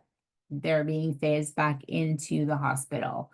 So that is helping to cover some of the shortage within the hospitals. We also, because of this baby boomer generation, we do have increased long-term care needs. And a lot of nurses don't want to work in long-term care. It's LPNs, RNs, whatever. But again, we are going to have an increased need for those.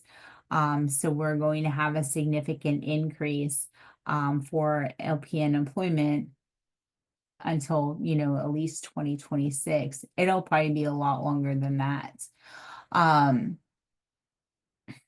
And so other things too, they say about 1/3 of the population of nurses is older than 50. So yeah, that's also, think about that. And then another issue that's facing the nursing shortage too is the shortage of nursing faculty.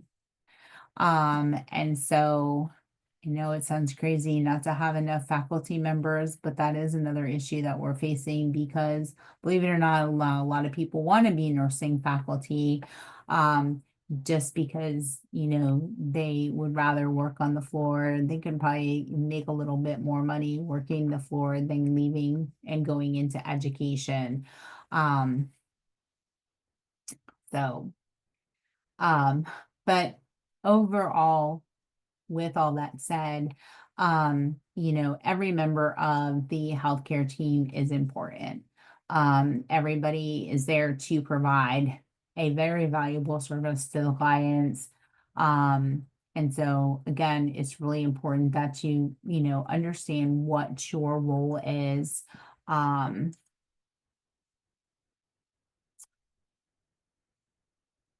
and what you should do. And so has, and I know that everybody did their assignment for this week. Did anybody look at their nurse practice acts and see what their roles and what your responsibilities are within your state? Anybody surprised by anything that they looked at? No? Everybody is good with that. Um, all right, so let's do just a quick recap and then we'll take a break and then we will take our quiz. So what are the two main components of communication? Verbal and nonverbal. Very good. Verbal and nonverbal. What else? What is a difference between aggressive and assertive behaviors?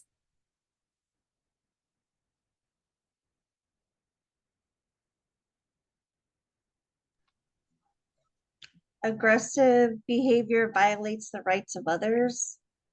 Okay. And assertive is standing up for yourself, speaking for yourself when you need to. Right? Okay, very good. What are some of the components of active listening?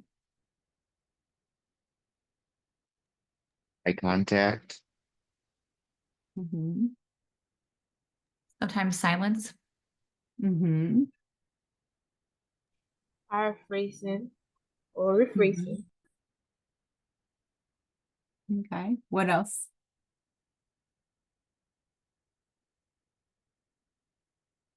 Open-ended questions. Okay, Paraphrasing. paraphrasing, yep.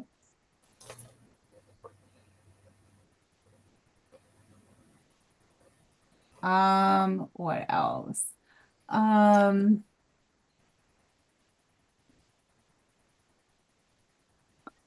what are some of the difference in roles between an LPN and an RN? An LPN like conducts under the supervision of like an RN or a Okay. superior. Mm-hmm. LPN performs reinforcing, whereas the RN is going to do the initial teaching. Very good. Okay.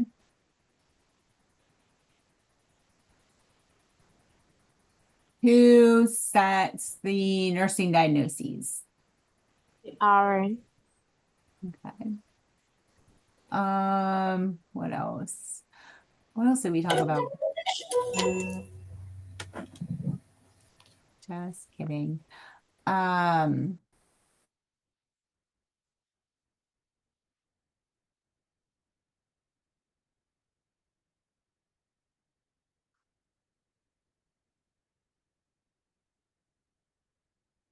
I'm just trying to think and I can't.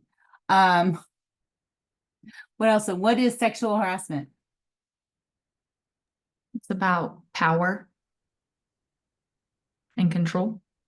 Mm-hmm. Unwanted, Unwanted right? behavior. Unwanted. Okay. Um,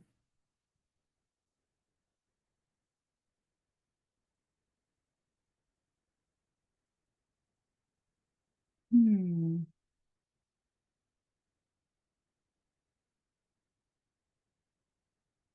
Oh, what else? Talked about communication, aggressive, assertive behaviors. What's S bar?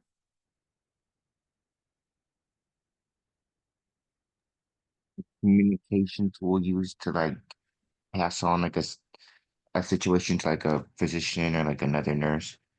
A communication tool, I guess. Very good. Very good. Um, what is the definition of patient-centered care?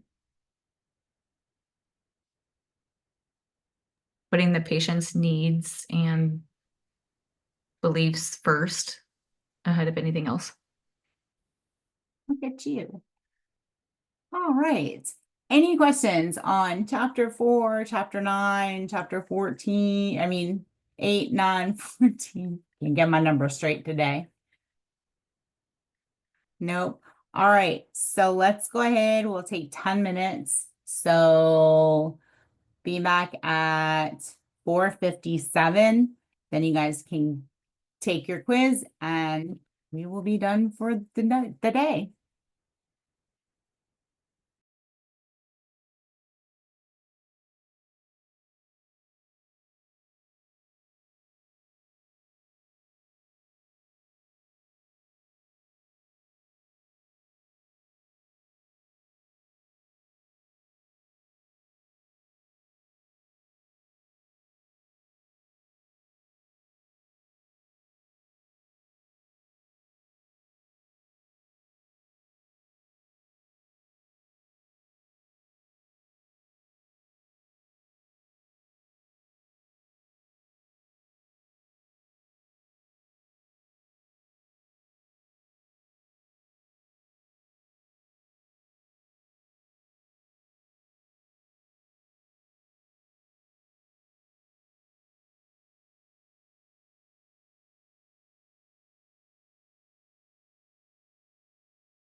right, is everybody ready?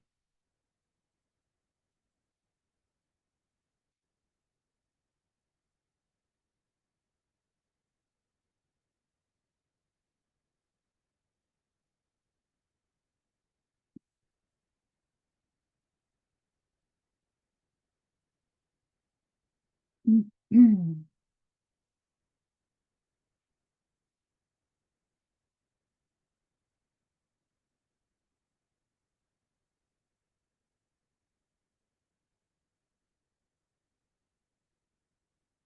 Waiting for a couple more to come on.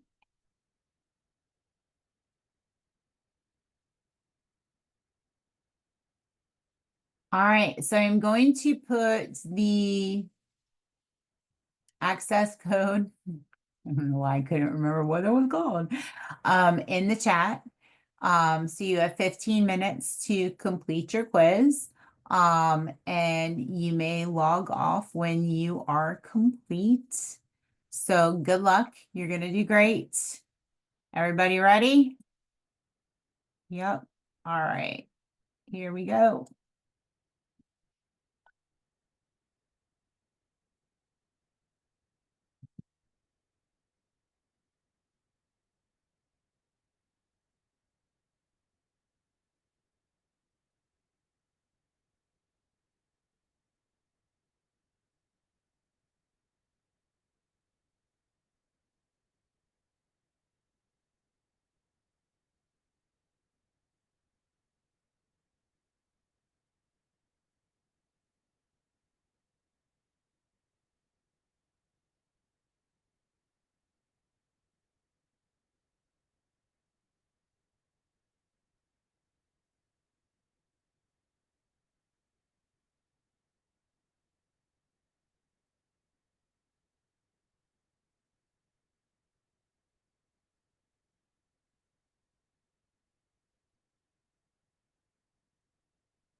Professor,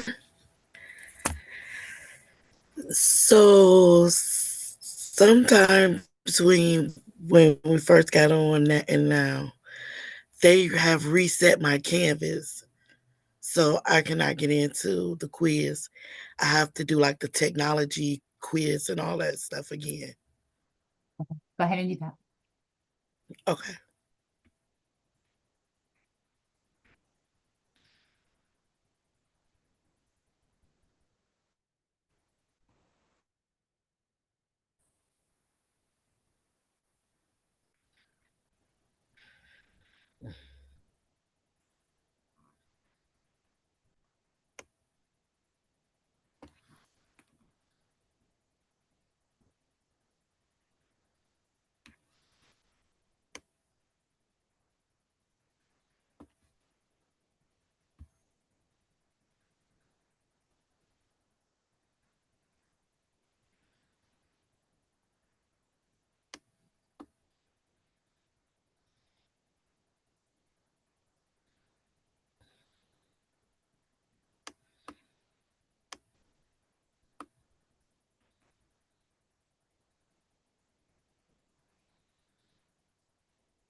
Mm,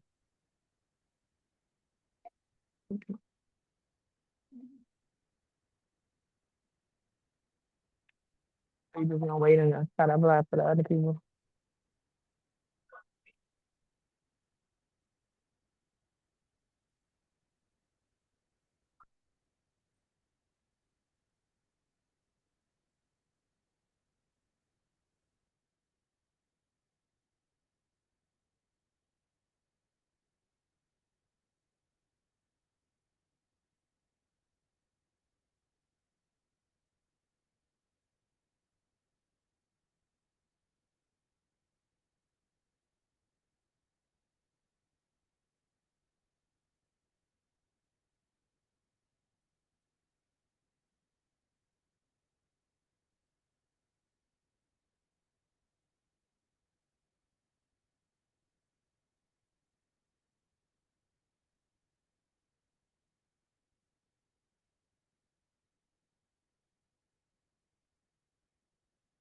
Hmm.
All right, so Miss Mays, just because you were added today, make sure you go in and you add your discussion. Okay, I won't deduct any points, but you need to go ahead and submit that, okay? All right, no problem. Awesome. All right, have a good day. You too.